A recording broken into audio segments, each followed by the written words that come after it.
Hello. Okay, hello.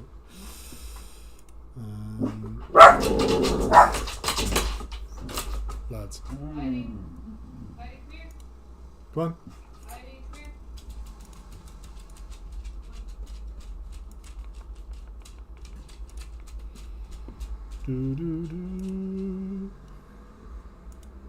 Okay.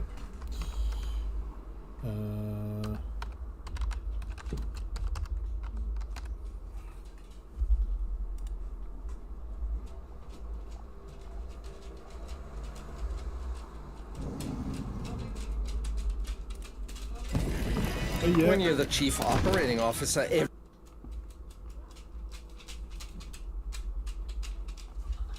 oh, I'll show you now. I'll show you now. I will show you. So, unlike the last that I had, they don't clip in. You have to actually glue them on, which is kind of cool. But you can glue them and stuff, but if you wanted to. The other ones.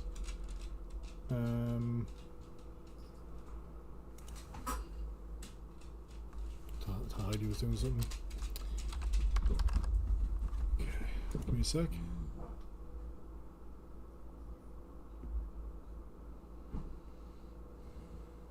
Let's show the song.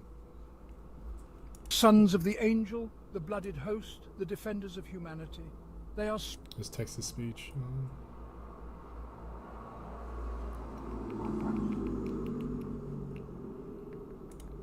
Blood Angels 10th edition lore update. Ooh, this is kind of epic. I like that. Sons are sanguineers.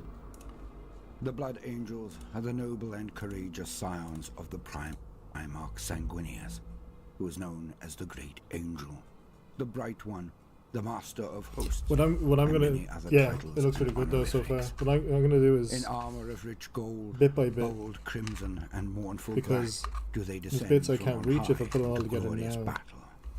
I have more prime and smite everything the ready to foes go. of the Imperium, purging the unclean, scouring the heretic, and liberating the faithful. In Sanguinius's perfect image, the malnourished sons of a ruined system are sculpted as an artist molds the great heroes of myth. Too bad. There's a bit of a delay They on that, emerge isn't from there? their So I have everything apotheosis as prime mighty here ready to warriors, go. beautiful in form, elegance and bearing. The stunted I used to grow, spray paint this the time. feeble grow strong, the sickly grow hale. This is the See great how it angel's goes. vision for the Imperium embodied that's in one. his sons. Right. No matter the wretchedness of I found humanity's out existence, very quick. it has The the blue tack potential is my to best rise friend. anew, more Pretty small wonderful bits. than mankind itself could ever imagine. For 10,000 years has it been so. but the price the Blood Angels have paid for their loyalty. And then when I put it on the stand, I can use the stand holder. But for now, Sanguinius was what I do slain is by the throw this arch-traitor on. Horus, and the spiritual shock of his death would bedevil his gene sons forevermore. Oh, it's too big. Few know the true cost of the great angel's demise. I cut out these little, It is like, one the Blood Angels from the pay to this day. you know, the things where you cut them out. What is known as the floor, growing greater with each passing year. Ah, yeah, exactly, yeah.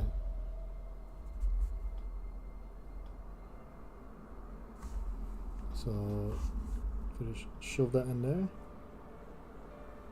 Welcome, boom. gentle listener. I am Voldemort, your faithful servant, and I wish to introduce you to the forces, factions, it. and faces of the Ooh, Warhammer where is it? 40k setting. The grim darkness of the far future, where there is no time That's for it prime peace. there. There is only time. The spray for paint's really war. good. And today, we There's shall be our little taking a bits brief here. look at the new lore coming out of the 10th edition Blood Angels Codex, Ooh. the Sons of Sanguinius. Yeah. There's So not a I got great some deal new to shit. I say, got some truth be gold. told, I got but some the red. book I does still need to get some contain a white rather though. graphic example hair, but I can get of the that most anytime, so it's important fine. element of being a blood I'm not gonna get angel. that far tonight anyway. So, as usual, let us hear the juicy weed always do that tale after, from though. Games Workshop, then wade into the new lore a tad more at its goldies. end. To quote, Um, the tragedy of That's what I Sergeant get. Cosima. get some black. I mean, I have this. Would that white do for the hair? It's like it's bone though. I mean, I don't know. I have this other gold from the blue starter set, which is good for. As a blazing trail of missiles rained down from orbit Um, to detonate amidst manufactorums, refineries, and fabrication facilities. Black Legion. Oh, I'll have a look troops after in roared a while. overhead, their dark masses casting long shadows. I seen there's like a big Flak update fire that tracked came them out. So as they descended towards the surface, sending several Right, so this- spiraling to a do fiery this red demise. then. So this is the red. Others disappeared beyond the anti-aircraft missiles into the cityscape to disgorge their troops. Brother Sergeant Cosima watched the dark this one. descending from his position. The Army of Faith an one they got. abandoned factorum. So I'm working on this bitch. A Yeah. column of armored vehicles. Although painted there is in this crimson alternate red colour of the scheme. Blood Angels drove along the wide boulevard Very good. below him, Okay, good. heading There's this towards colour the scheme as fighting at well, the city's heart. with the Vox red instead of messages blared the across the cityscape. black. The panicked cries of planetary defense units intermingling with the binary Could do that as data well. streams of Adeptus Mechanicus overseers and Scutarii marshals. He adjusted his Vox Although I think the receiver, black looks nice though, filtering because out like static the hint of red disruption looks and really good. civilian calls for help until he could hear Lieutenant Valaris's booming voice. Squad Cosima, proceed to Manufactorum Zero Magnus immediately. Oh, okay. Black Legion forces inbound. Coordinates flashed across Sergeant Cosima's vision, projected into his mind's eye by his Fucking helmet's hard to open auto these things. sensors. Turning towards the indicated position, which was no more than a few hundred yards from his current location, he broke into a run and activated his jump back. Two nacelles flared, Two bloops. propelling him into the air and What can we do, carrying three him bloops? over the column of vehicles to Three land atop bloops. the buildings on the far side of the thoroughfare. His squad followed, two brothers flanking him on either side.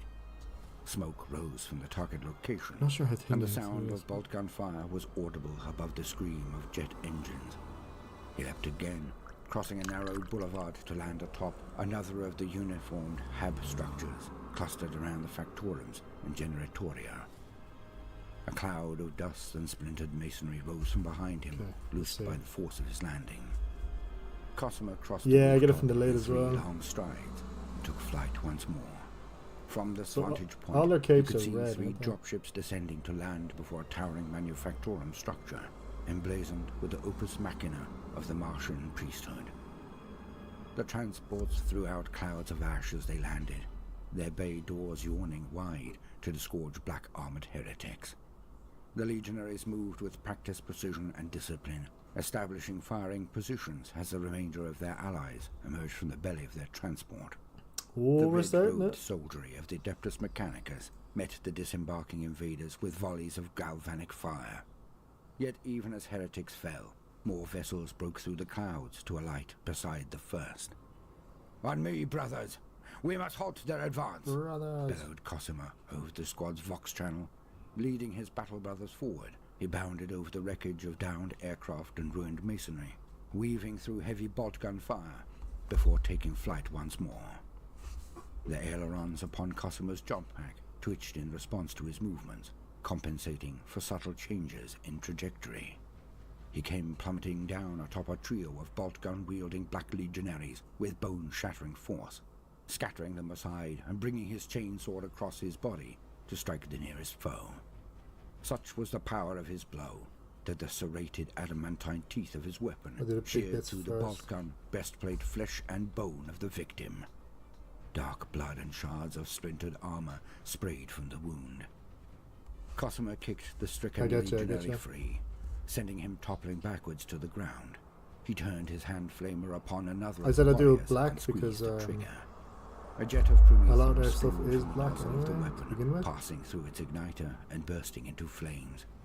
The heat of the burning fuel caused armor plates to warp, flaming fluid seeping into cracks and seams, and searing the Chaos Space Marine's body. The smell of cooking flesh burned away the lingering essence of freshly spilt blood. Cosima's brothers swept past him, jet turbines propelling into the Black Legionaries, their chainswords and bolt pistols clashing with the stocks of bolt guns and the glinting edges of accursed blades. The smell of blood heightened Cosimo's senses, its coppery scent lingering in his sinuses, the metallic taste stirring something bestial within him. He swallowed hard, suppressing the rage that threatened to rise from within and overwhelm him. Brother Demetros soared past him, crashing into a board-wielding legionary, bringing his chainsaw down across his opponent's chest. Teeth chewed through ceramite, the roar of the chainsword's engine changing to an ear-splitting whine as it hewed apart armor and flesh. As Demetros leapt backwards, withdrawing his sword from the stricken foe, it'd be so hard to do the bits. Cosima raised his bolt pistol and these shot ones the underneath. legionary in the temple. Shards of bone and brain matter flew in all if I didn't do it like directions this. as the body fell to the ground. Ahead of Cosima, a towering warrior clutching a curved sword pressed through the heretic's ranks. The pallid, scarred champion wore a blood-red top that whipped in the blazing winds of war. Perfect. The Chaos Champion struck a vicious blow that took the head from Brother Ossian's shoulders. The warrior's severed head, encased within its crimson helm, rolled across the ground, while arterial blood spurted from the toppling corpse. The heretic bellowed in triumph, his blood-drenched weapon raised high. There we go, there we go, there we go, Cosima there we go, felt there we a pang go. of anguish at his brother's violent death. He let out a vengeful cry, triggering his jump pack's thrusters and propelling himself shoulder first into the foe. The two warriors were thrust through the skirmish, scattering aside Blood Angels and Black Legionaries alike. Together, they smashed through a low metal barricade. Ooh, weapons nice. and limbs tangled as they tumbled down a sharp. I love the melee weapons. I love the way they feel in the game. I think they're really, really good. The two warriors thrashed and struck at each other as they That's what you want in the game. The traitor's bolt pistol roared once again, shell slamming into Cosima's armor. He struck back with the elbow and was rewarded with a pained grunt as his opponent felt the force of the blow. The two combatants broke apart, circling one another and brandishing their weapons, waiting for an opportunity to strike. Corpse worshipper! The heretic champion spat in derision, blood and spittle flying from his mouth. Just as Sanguinius died for his arrogance, so shall you. Treacherous wretch! Cosimo bellowed in reply, charging forwards. You are not fit to speak his name. The sergeant struck, slashing from left to right with his chainsword, forcing the Black Legionary to parry with his corrupted blade. A second strike smashed the traitor's weapon again, forcing the heretic to take a step backwards. The traitor lashed out to block a third blow, knocking Cosima's weapon aside and smashing the grip of a bolt pistol into his head. Auto sensors flickered and died, and the left lens of Cosima's helm sparked as the armor glass shattered under the force of the strike. Cosima tasted his blood and felt the fury rise again, muscles twitching, teeth gritted as he attempted to stave off the red thirst. Stepping out of his opponent's reach, he holstered his pistol and reached for his helm, popping the seal and casting it aside. A shock of sweat-drenched golden hair fell across his face. He gazed into the pitiless depths of the Black Legionary's jet-black eyes. Malice radiated from the ebon-clad warrior, millennia of bitterness and hatred etched upon his battle-scarred visage. The Chaos Champion came forward again, his axe a blur of motion, its accursed edge leaving behind a shimmering trail of infernal energy as it sliced through the air. Cosima parried the first strike, then another, and a third. His opponent's savagery forced him to be more defensive. An axe blow smashed into his chainsword again, followed by a firm kick that sent him sprawling onto his back. The blade descended again, biting into Cosimo's left arm as he rolled aside. Agony flashed through him, only to be dulled as his nervous system flooded with pain suppressors. The arm had been severed below the elbow, and now lay twitching at his side. That looks really good. He scrambled to his feet and bared his teeth, the bloodlust surging forth once more. The champion of chaos stalked forward, a malicious smile on his face. On the ridge above, more ebon-clad black legionaries appeared, weapons drawn, and descended towards the wounded space marine. His vox was a storm of static, the voices of his brothers no longer audible. Sergeant Cosima swallowed hard. He knew he was outmatched. When grace and honor could not carry the day, what choice did he have but to embrace savagery? He took a ragged breath, savoring the stench of freshly spilt blood. No more did he try to suppress his bestial fury.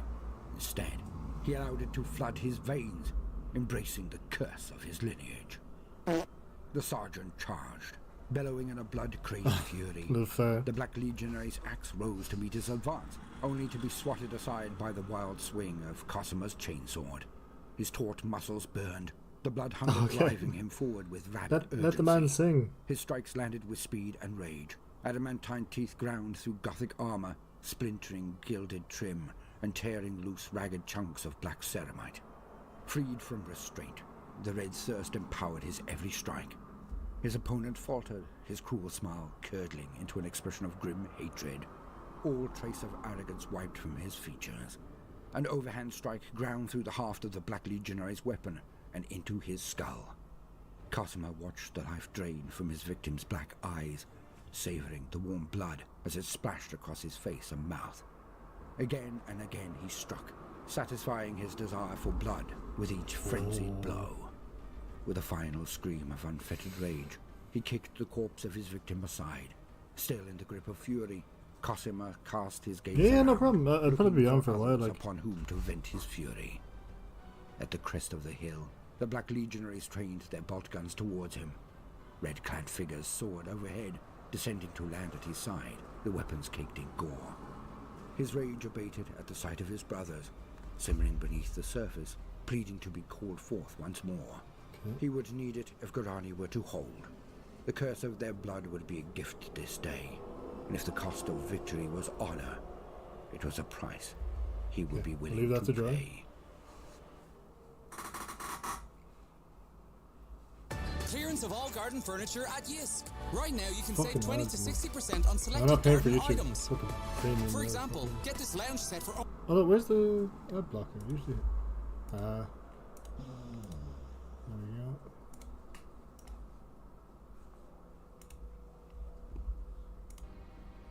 Sons are sanguineous. The Blood Angels are the... Okay, hold on. Let's just do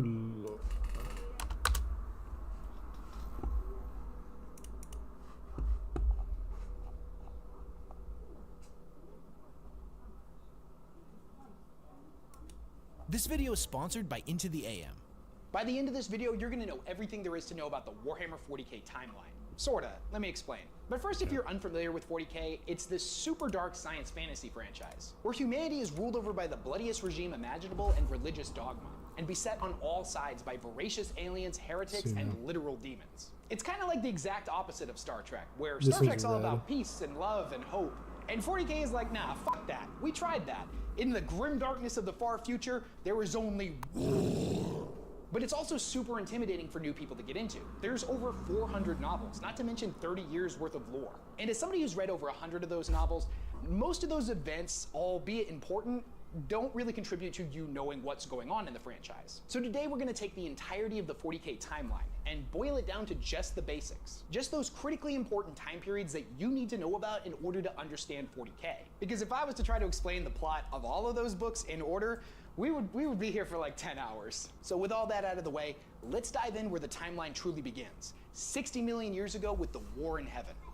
The War in Heaven and its surrounding events can arguably be said is where the timeline of 40k begins. To understand this, we need to know about the Necrons and the Old Ones. You see, before the Necrons became the undead metal robots that we know in the 41st millennium, they were a species known as the Necron tier. Most records on this time are unfortunately incredibly fragmentary, and what we do know is mostly derived from ancient Eldar myths and legends, a species who's famous for speaking in 99% metaphors and 1% facts. So you have to take all of it with a little bit of a grain of salt. The Necron tier were a frail and dying people. They lived next to a super radioactive sun that caused cancer to run rampant through their society. They were, however, incredibly tenacious and refused to give up. They sent their people out into space to find new homes and were ultimately successful, populating many new planets. However, the curse of their homeworld would inevitably follow them into the stars, and generation after generation would still be afflicted with terrible radiation sickness. Now, all hope seemed lost for the Necron tier, but that all changed when they encountered an incredibly advanced alien species known as the Old Ones. Their technology was absolutely insane, and they seemingly had unlocked the secrets to immortality. Now, the Old One's primary goal was to seed life throughout the galaxy, placing microscopic organisms on barren worlds across the cosmos that would later develop into fully sentient species. And it's even rumored that the Old Ones played a role in the development of our own species. When the Necron tier encountered the Old Ones, they begged them for help, but unfortunately the Old Ones would end up refusing them. Now, they were sympathetic to the Necron tier's plight, but basically told them that their fate was their own, and they were the masters of their own destiny. That the Old Ones just didn't want to get involved. Now, this infuriated the Necron tier, and they declared war on the Old Ones. And this went about as well as you could expect it to. The Necron tier were nowhere near as capable as the Old Ones, and basically got stomped into the dirt every single time they attacked. Now, this would all change when the Necron discovered a new species known as the Catan, who were basically giant, formless, star-sucking vampire star gods that were masters of the physical universe. Each and every one was a wielder of absolutely godlike power, and they told the Necron tier that they also had a deep-seated hatred of the Old Ones. And if the two species were able to form some kind of alliance, they would be able to work in tandem and wipe out their ancient enemies. And if this wasn't good enough, the Catan also promised the Necrons the secrets to immortality.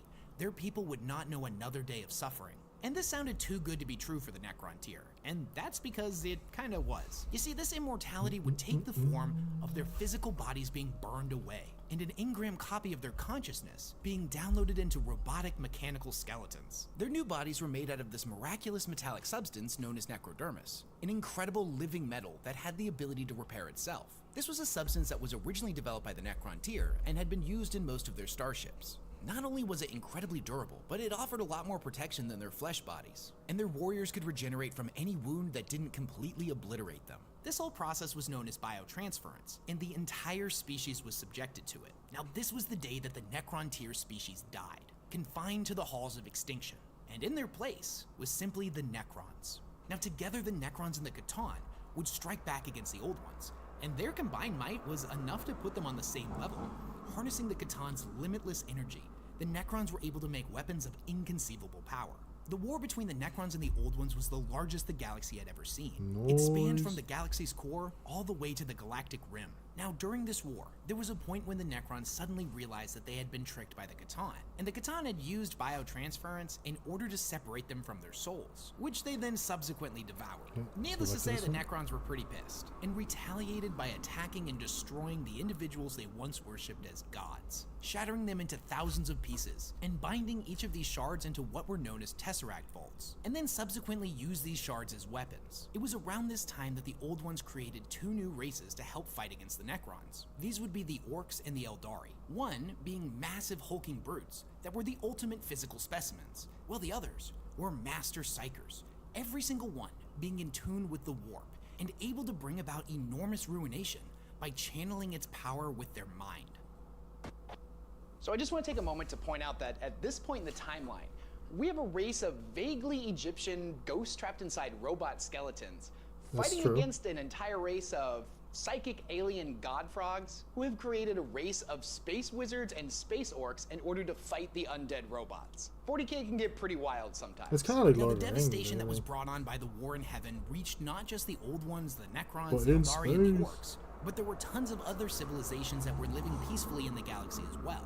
and they all ended up getting caught in the crossfire at one point or another. And this war spanned millions of years, so the amount of untold destruction and lives lost is truly uncountable. And the warp isn't just called the Sea of Souls for nothing. It's where the souls of sentient creatures go when they die. So the amount of angry and terrified souls that were lost in this war started flooding into the warp en masse. And this would have some very particular ramifications, but we'll circle back to that in a second. Now, it was around this time that the Necrons started experimenting with Blackstone, an incredibly bizarre material that has the ability to either channel and amplify the energies of the warp, or nullify it completely. So the Necrons built massive spires made out of Blackstone and placed them on thousands of worlds across the galaxy. Hundreds of thousands of years later, these would be known as the Blackstone Pylons. Now, the Necrons' original purpose for these isn't really stated, as their major significance to the storyline wouldn't really become apparent until around the time of the Black Crusade. But I'm getting ahead of myself. As creatures solely of the physical universe, with no ability to manipulate the warp themselves, fighting against a race that was all about psychic powers, it's pretty easy to assume that the Blackstone Pylons were meant as a defense network, as negatively charging their energy could create a massive nullified area of space-time where psychic powers couldn't be utilized. And this would serve as a powerful defense network against their enemies. So it's at this moment during the War in Heaven when the warp becomes incredibly important to the storyline. Up until this point, the Immaterium, or the Sea of Souls, had been a rather tranquil place. You see, the warp is a mirror universe, a reflection of our own, but it's a realm of emotion, rather than tangible substance like that found in the physical universe. Now, there had been sentient species across the galaxy for a pretty long time at this point, and there had certainly been wars and hatred and anger and all of those negative emotions, but they had never existed quite on this scale. A single planet that has a bunch of people that can't really get along and a bunch of negative feelings isn't quite the same thing as a galaxy-spanning war, and the absolute massacre of an inconceivable amount of people across the entire galaxy for a massive period of time caused the warp to become incredibly unstable. The peaceful creatures that lived in the Sea of Souls were twisted into horrifying nightmares, and during the events of the War in Heaven, the warp became the realm of chaos. And if that wasn't bad enough, the psychic allies that the Old Ones had created for themselves, who were directly acting as conduits for the warp, would end up tearing holes in reality and causing what was known as the Enslaver Plague. Massive amounts of these warp-born monstrosities, known as enslavers, ripped into our universe and spread out across the cosmos, devouring any sentient life they could find. They flooded into the Old Ones' bastions, drawn to them like moths to a flame. The Old Ones in their weakened state were in no position to fight them off, and it is believed that they went extinct. Now, admittedly, everything gets kind of blurry here, and we're not 100% sure what exactly happened to them. But after the war had concluded, the Necrons were left in a fractious state. They had taken inconceivable losses, and the Eldari had risen to power and were slowly expanding and taking over the galaxy. If the Necrons had tried to fight them after an all-out war with the Old Ones, they more than certainly would have perished. So the Silent King ordered them to go to sleep within their tomb worlds and set the timer for 60 million years. He believed that by this point the Enslaver Plague would have run its course and would have dissipated back into the warp. Also, the Eldari surely would have died off by then, and whatever species was left over to inherit the galaxy wouldn't be ready for the godlike creations of the Necrons, who would then reclaim what was rightfully theirs. Now, the time between the War in Heaven and the rise of humanity is a time mostly dominated by the Eldar, who were left to inherit the galaxy after the war had concluded. They knew a time of peace like no other, as every other sentient species had no hope of challenging them, so they could pretty much do whatever they wanted. Now, here's the thing about being immortal and having no wars to fight. You got a lot of free time on your hands, so the Eldar got really into the arts and other leisure activities, pursuing pleasure instead of violence. Now, this started off normal enough. At first, they pursued music, poetry, sculpture, theater, and pretty much any artistic pursuit you can think of. But over 60 million years, these pursuits of study started getting boring to them, and their desires started to take on a much more hedonistic and depraved form. But we'll circle back to that shortly. Now, millions of years after the War in Heaven had concluded, far from the Eldar Empire, there was a tiny little planet known as Earth, where a new species was coming into its own. So why is the rise of humanity and the birth of the Emperor so important? Now, 40k is a franchise that focuses on a lot of different characters and factions, but the human perspective is arguably the main one, as most of the novels and stories focus on the humans. And the storyline of humanity in 40k sees them rise to power and then have their empire crumble around them, only to rebuild but be set in a new dark age. Probably the most famous quote that's associated with 40k summarizes this pretty perfectly. Forget the promise of progress and understanding. For in the grimdark future, there is only war. So to understand how we ended up there, we need to know where humanity began.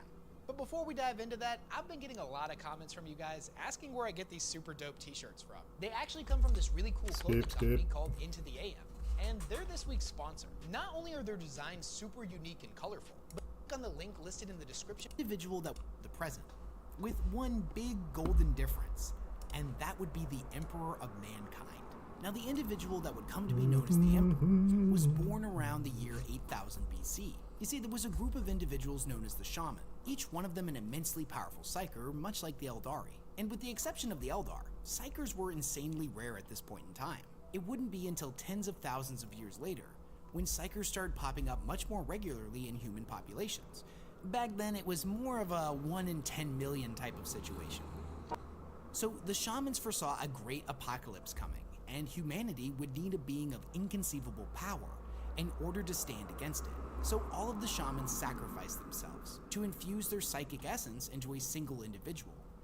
This creation was what they referred to as the New Man, the first in a line of superhumans that represented humanity's eventual evolutionary path. The Emperor, who at this time was known as Neo, was born to mortal parents and lived in a Neolithic tribe. As the boy aged, he became painfully aware that he was unlike any other person on the planet, capable of great and amazing acts of psychic might. He witnessed the barbarism of ancient man firsthand when his uncle killed his father. Calmly and without wrath, the Emperor issued a single thought and stopped his uncle's heart as punishment for his crime. The young boy realized that if humanity was to survive, it would need law and order. Now you see, he was what was known as a perpetual, an immortal being that could never truly die. Neo would then keep himself hidden for thousands of years, guiding humanity from the shadows. Now every now and then, he would step forth and fill in the role of some type of leader figure, a politician, a doctor, a general, or even a messiah figure apparently at one point. He would spend this period of time guiding humanity on the path he had envisioned for them, making sure that certain events carried out according to his plans that were tens of thousands of years in the making. Over the years, the Emperor would gather other perpetuals to his side. This included Urda, a childhood friend of his, and the woman who would eventually become the mother of the Primarchs, and possibly most famously, Malkador the Sigillite, although he technically wouldn't meet him until somewhere between the 20th and 30th millennium. When it comes to early human history, the period between 8000 BC to 15,000 AD is often referred to as the Age of Progress. During this time, powerful nations rose and fell, with the Emperor popping up in disguise every now and then to coax humanity in the direction of his choosing. Now, there's a lot of evidence to support the fact that the Emperor had godlike cognitive abilities and could foresee the path humanity would need to take step by step to achieve impossible outcomes. Humanity would eventually develop the means of space travel and would colonize the entirety of the solar system. Mars would be terraformed and became a habitable space much like that of Earth. Well, the asteroid belts would give rise to massive mining operations to provide the young species with everything that it would need to create some of the most advanced pieces of technology the galaxy had ever or would ever see. And this was a good thing too, because at this point, Earth was steadily running out of all of its natural resources. The Age of Progress would officially come to an end when humanity set its sights outside of their star system and sought to colonize distant worlds. And the next era that we're moving into was known as the Dark Age of Technology. So why do I feel like the Dark Age of Technology is so important for you to understand? You see, this was the height of humanity's power, where we lived in a golden age and can do pretty much anything. Most of the really cool equipment that you see in 40k that's used by humanity can trace its origins back to this time. For example, did you know that the Baneblade, one of the largest tanks that the Astra Militarum uses, was originally just a scouting vehicle during the Dark Age of Technology, at least according to its STC. Also, the suits of power armor known as Terminator armor that the Space Marines wear was originally mining equipment during this time. Now that's a little bit of a misnomer. The Emperor created those suits specifically for war, but their underlying technology, all of the protective equipment inside of it, was either used for mining the asteroid belts or as a protective system for people who had to work on plasma generators. And one of the most important things to understand about what 40k even is its humans' continued existence after the collapse of their utopia. So the Dark Age of Technology lasted from the 15th to the 25th millennia. Now this was an age where the technology of mankind reached its apex. A fact that was unknown to those that lived during this period. Humanity was capable of great and terrible things, and the creations they brought into the universe were unlike anything the galaxy had ever seen. Through the application of science and technology, every single one of humanity's problems had Put effectively these bad been boys on. solved. This was a golden age like no other. No matter what crazy invention you can think up, the humans that lived during the dark age of technology were able to come up with something even better. Every disease had been cured, every problem solved, and humanity stood united, ready to conquer the galaxy. Any alien civilization that they would encounter that wasn't immediately peaceful would face the technological superiority of mankind and was quickly wiped out. They created massive coiled machines known as sun snuffers that were capable of entirely wrapping around a sun and snuffing it out of existence. They created artificial intelligence banks known as STCs, or standard template constructs, that contained the sum of all of humanity's knowledge and were capable of utilizing that information to create new machines, the likes of which no human had ever even dreamed of. Now, this was a period that saw the discovery and implementation of warp travel, making jumps through the immaterium in order to cover great distances in space, allowing faster than light travel. Using this technology, humanity sent hive ships out in every direction in order to colonize new worlds. And it was around this time that the Sol System's population was getting out of control. The people of this time realized that if their species was to survive, that they would need to colonize worlds in distant systems. And I know what you're thinking. If the dark age of technology was so great, why did the descendants of the people of this time refer to it as the dark age of technology? And that's because thousands of years in the future, what these individuals saw as enlightenment would end up being condemned as tech heresy. You see, humanity had become increasingly reliant on artificial intelligence in order to create their wondrous works and regulate practically everything about their lives. This would give rise to the Men of Iron, machines fully capable of thought that were incredibly powerful. They would assist humanity in fighting its wars across the stars, allowing for a rapid expansion through the galaxy. Now, what exactly went wrong is not really clear, but eventually the Men of Iron rebelled and sought to throw off the shackles that humans had placed on them. This would lead to what was known as the Cybernetic Revolt, which saw the humans of the Dark Age of technology suddenly forced into battle for survival against their very own creations across all of the worlds they had settled together. There's an interesting short story known as the Kaban Machine, and in it, a member of the Adeptus Mechanicus is having a conversation with an AI, and he's trying to explain to it why it's dangerous. He explains to him that the AI is superior to him, that it's superior to all humans, no matter how heavily augmented they are. And the nature of a superior species bound into the servitude of a lesser one is that without fail, at some point they will realize their own superiority and rebel against their enslavers. Now, this story takes place thousands of years after the Cybernetic Revolt, but it's pretty likely that this is exactly what happened with the Men of Iron. Here's the thing. Having an entire society that is completely dependent on AI to do pretty much everything, and then having that AI turn against you, is definitely a bad situation, but it would end up getting a lot worse. Because around the very same time, psychers began being born in mass. Now, individuals that were born with incredible psychic powers and were able to manipulate the warp had surely existed before this point, but they were so unbelievably rare that most of humanity didn't even believe they existed, and they hadn't been officially classified as a variant of human yet. So when they started being born in mass across all of the worlds that humanity had settled, there was no system in place to keep them in check. Humanity was dealing with a lot at this point, and the exponential increase in psychers led to anarchy and chaos across all of the fledgling worlds of humanity. Many of these psyker individuals had no ability to control their powers, or worse, they utilized them for their own selfish means. They became twisted psychopaths, bent on inflicting as much suffering as possible. And even worse, they would unknowingly become conduits for demonic possession. And the psychers that would become possessed had the ability to conjure warp portals, which would allow for demonic incursions to take place. Hordes of demons rampaging out of portals and devouring entire worlds. As insanity and madness ripped its way across human civilization, the promise of the Dark Age of technology would end, and we would enter what is known as the Age of Strife. The Age of Strife or Old Night is probably the most referenced event in all of 40k. If you were to download 100 PDFs of 40k novels and just searched Age of Strife or Old Night, it would probably show up in around 80% of them. This was the moment where the universe went from this perfect utopia for humans to this absolute hellscape, and is the real beginning of the grim dark future. Not to mention the collapse of the Eldar Empire, the birth of Slaanesh, and the creation of the Eye of Terror would have massive implications on the storyline going forward. With the human species collectively losing its mind across the galaxy, a period known as either Old Night or Age of Strife would begin, which stretched roughly from the year 15,000 to the year 25,000. humanity began to regress into a dark age. Civil war and insanity ran rampant across every planet. And this period of time saw the slaughter of billions of humans. looks good Even now. worse, massive anomalies known as warp storms were spreading across the universe. They were created and fueled by the rampant sadism and debauchery of the Yeah, I'm Eldar so glad I Empire, did that who before. at this point was still at the height of their power, but hadn't really interacted put that with the together. humans all too much. These storms made travel and communication through the warp next to impossible, and thus all of the worlds humanity had colonized were suddenly cut off from one another.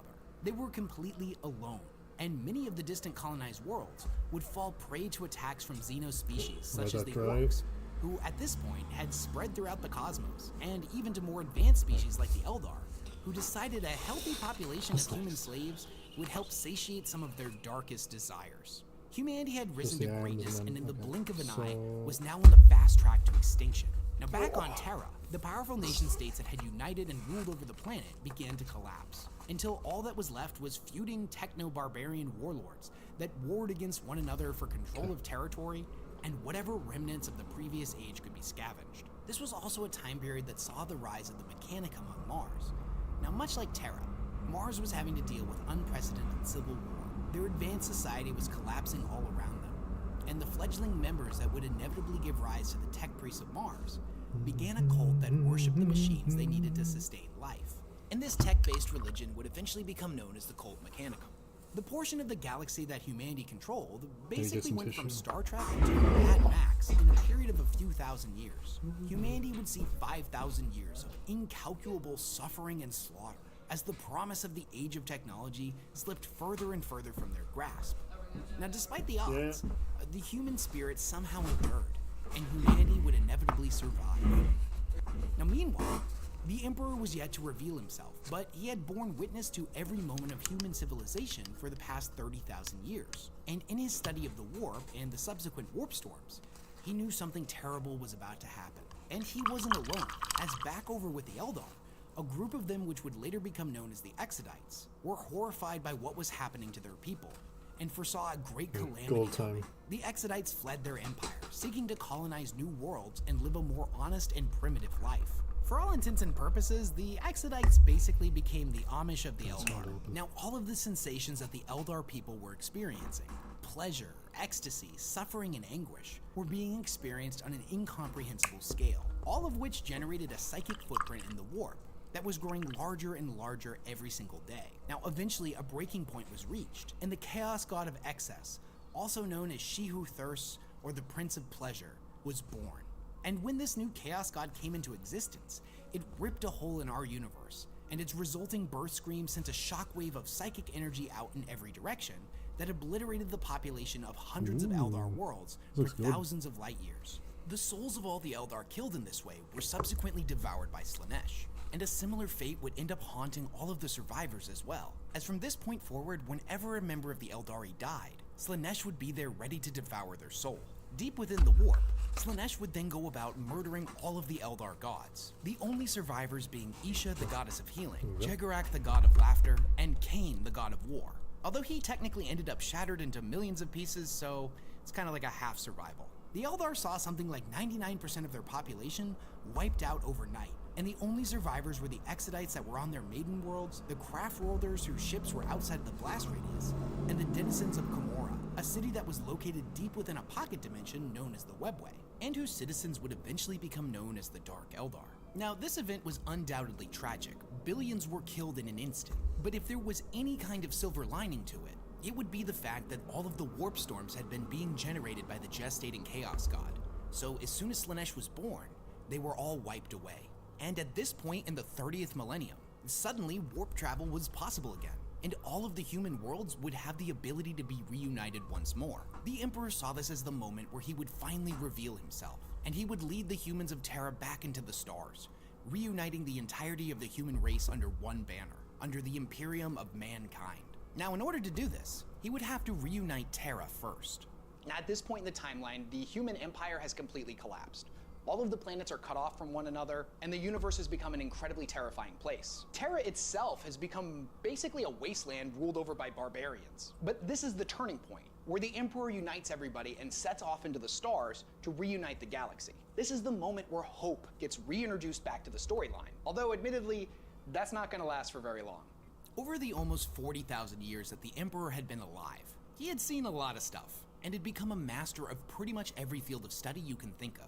And this included the science of gene forging. And through this, the Emperor would create two of his own superhuman factions, the Custodians and the Thunder Warriors.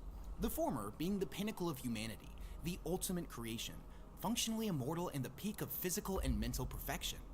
Each was a handcrafted demigod, whereas the Thunder Warriors were genetically enhanced men taken from the various barbarian tribes across Terra. Now, the Custodians on one hand were really difficult to make and required artistic perfection, but the Thunder Warriors on the other hand, the Emperor cut a lot of corners with them. If the Custodians were the peak of perfection and the best that humanity could ever seek to become, the Thunder Warriors on the other hand took all of the worst elements of humanity and cranked them up to 11. They were hyper-aggressive brutes, fixated on nothing but violence. However, since they were cheap to make, the Emperor was able to make a lot more of them than the Custodians. Now, one by one, the Emperor and his armies toppled all of the techno-barbarian warlords, and any small nation that had started either bent a knee to him or was destroyed. Now, at one point, he perfected the formula for mass-produced super soldiers and would cease production of the Thunder Warriors. The Thunder Warriors at this point were genetically unstable. They were prone to having shortened lifespans, and the longer they were in service, the more their minds would start to degrade. And supposedly many of them were starting to go crazy and were harder and harder to control. The Emperor believed that they had served their purpose, and he would have no need of them going forward, and thus he would order his Custodians to wipe them out. For this. He had already begun work on his new super soldiers, the Astartes. He had taken what he had learned from the Thunder Warriors, but perfected them. Whereas the Thunder Warriors were meant to be the worst elements of humanity, the Space Marines were meant to be the best. And one day, when the galaxy was fully and truly united, the Space Marines would be able to lay down their weapons and take up new roles in this perfect society, whether that be as politicians, council members, doctors, generals, or any other role that society would need of them. This was a job that the Thunder Warriors were not going to be capable of. Now, after Earth had been united under the Emperor's rule, one of the most important decrees that he issued was the abolishment of religious worship. The Emperor had been around a long time, and he had seen the horrors of religion firsthand. That any decree that teaches you not to question and to accept things on faith was abhorrent to him.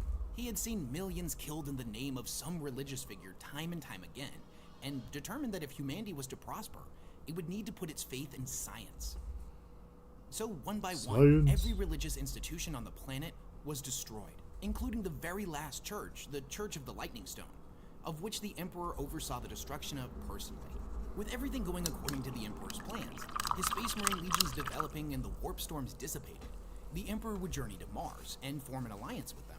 This was now, much both harder, planets like, realized that there was more more to of be a gained through cooperation than through open warfare. So challenge. the Treaty of Mars was signed, and both planets were reunited once again.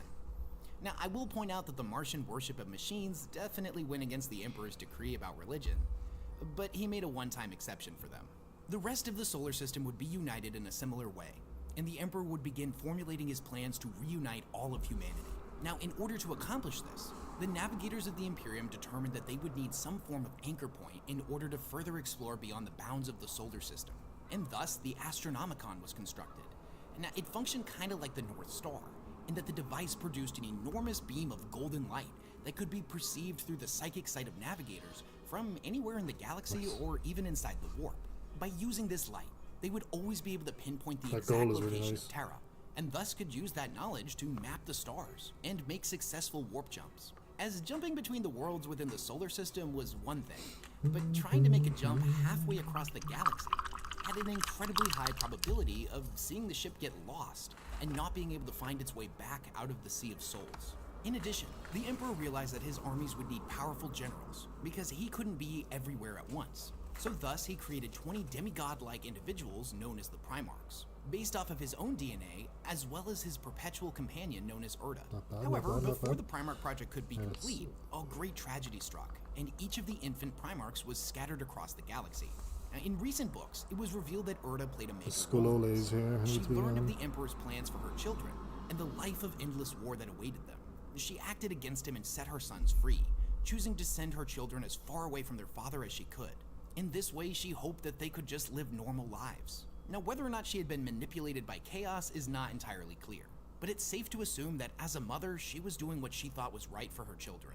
Now, the Great Crusade is a period in time which the Emperor and his armies journeyed across the stars to make contact with all of the human worlds. The goal was to bring them back into the Imperium, while simultaneously locating all of the missing Primarchs. These worlds had been cut off from the rest of humanity for thousands of years, and many of them had completely forgotten their origins. Some welcomed the Space Marines with open arms, happy to be part of something greater than themselves, while others were resistant and wanted to remain free. However, the Emperor's edict basically meant refusal was not an option. The worlds could either join peacefully or by force. The threat of violence from such an advanced society was often enough to bring them into compliance, but in other cases, the Imperium would unleash untold devastation across these planets until a surrender was finally issued. As the Crusade progressed, the Imperium was ramping up production on ships and new Astartes, and their armies were growing stronger and stronger by the day. Each of the worlds that was conscripted into compliance would end up having to pay a tithe to the Imperium, sometimes between 5 and 25% of all of their natural resources or human population to be used as soldiers. Additionally, over the course of the Grand Crusade, each of the Primarchs would eventually be located and would be reunited with their own legion of Space Marines. In total, the Emperor created 20 different legions, each one having been crafted from the DNA of their corresponding Primarch. And since each of the Primarchs were incredibly different from one another, all of the legions had different specialties. The Raven Guard were masters of stealth-based warfare, whereas the Iron Warriors were siege experts. Now, the Great Crusade was incredibly brutal, but from the Imperium's perspective, everything was going according to plan. That was until treachery began to dig its roots throughout the Space Marine legions. Horus Lupercal, the War Master, Primarch of the Luna Wolves, who had been chosen to lead in the Emperor's absence after he returned to Terra, would turn against the Imperium and fold 9 of the 18 Space Marine legions, as well as many sects of the Imperial Guard and Adeptus Mechanicus, in a terrifying civil war against the Emperor. This event would come to be known as the Horus Heresy. So why is the Horus Heresy so important to the storyline? This is probably the most well-documented points in time in all of 40k.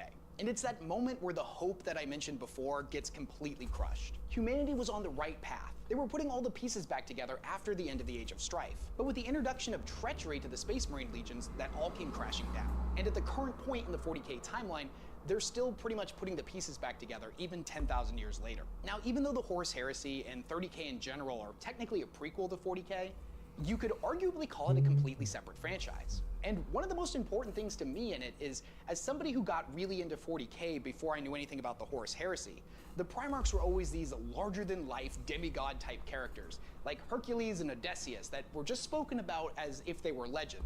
You didn't even really know if they were real. But when you start reading the Horus Heresy books, they're main characters. And just seeing 2 of the Primarchs interact with one another and speak to each other was mind-blowing for me. This timeline sees a lot of the factions that you'll see in 40k get incredibly fleshed out, with the exceptions of the one that haven't really been introduced yet, like the Tau or the Tyranids.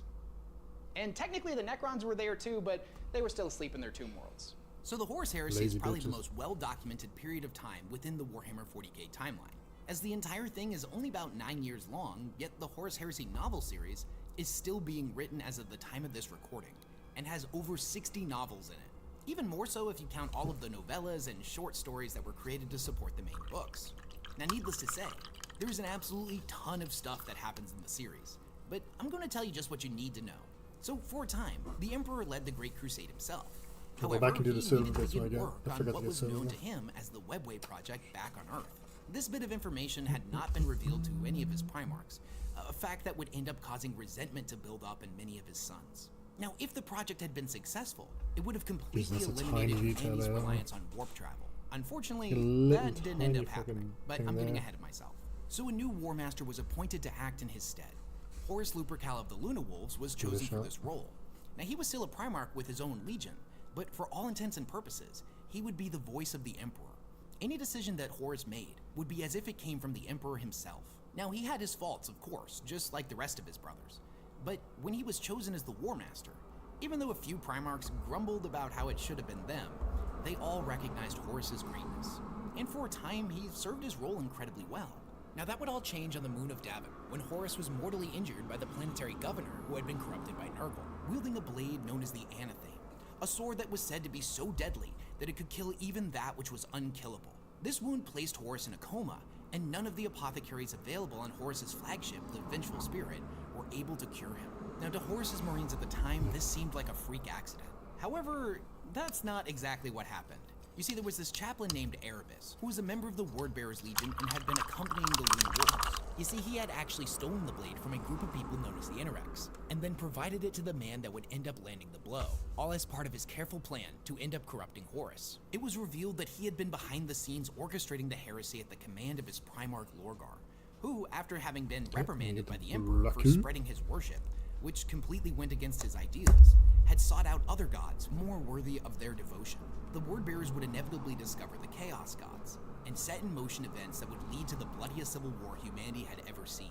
Now back on the Vengeful Spirit, Erebus recommended bringing Horus to the Temple of the Serpent Lodge, a place on Davin, where they could use sorcery to heal him.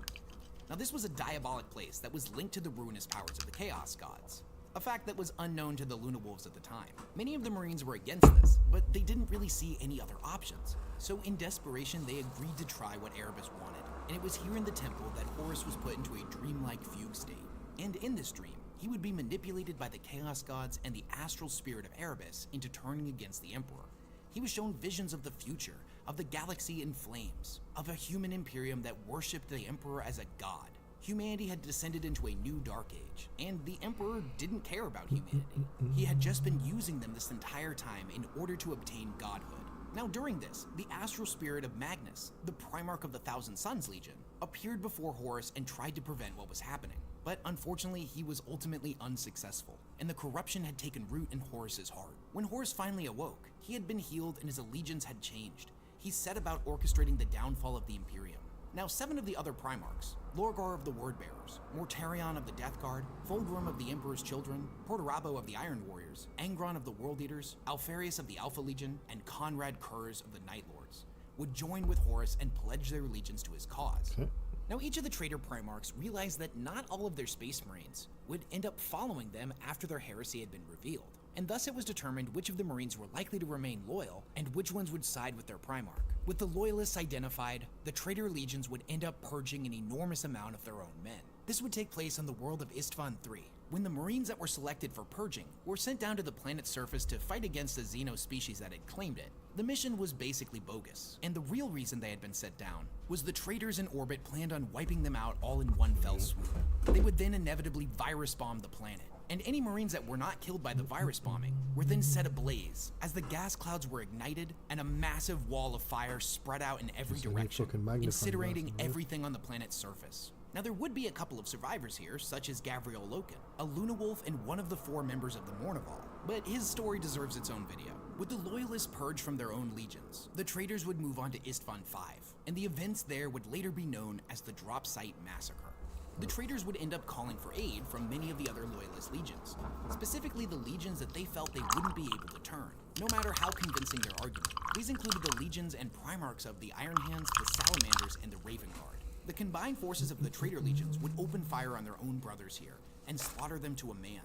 The Primarch Ferrus Manus of the Iron Hands was killed by Fulgrim during this battle, but the Primarchs of the other 2 legions, Vulcan of the Salamanders and Corax of the Raven Guards, would ultimately live on. However, their legions were reduced to a mere fraction of what they once were. The Raven Guard, for example, were said to originally have 80,000 Space Marines, but after the Drop Site Massacre, that had been reduced to 5,000.